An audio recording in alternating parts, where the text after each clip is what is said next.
गुरून् हत्वा हि महानुभावान् श्रेयो भोक्तुमपेक्ष्यमिह लोके हत्वार्थकामास्तु गुरुनिर्वेह पूज्य भोगान् रुधिरप्रदिग्धान्। ગુરુજનોને હત્યા હણીને એ ખરેખર મહાનુભાવ મહાપુરુષોને શ્રેય તે વધારે સારું છે.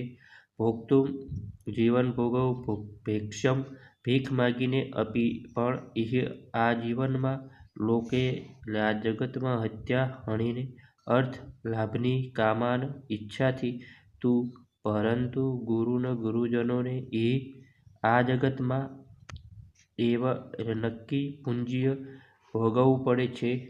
ભોગાન ભોગવવા યોગ્ય વસ્તુઓ રુધિર રક્તથી પ્રદિગ્ધાન રંગાયેલી. અનુવાદ: જેઓ મારા ગુરુજનો છે એવા મહાપુરુષોને હણીને જીવવા કરતાં ભીખ માગીને જીવવું વધારે સારું છે. તેઓ ભલે દુન્મયી લાભની ઈચ્છા રાખતા હોય તો પણ તેઓ ગુરુજનો છે. જો તેમનો વધ થશે તો અમારી ભોગવવા યોગ્ય દરેક વસ્તુ રક્તરંજિત થશે.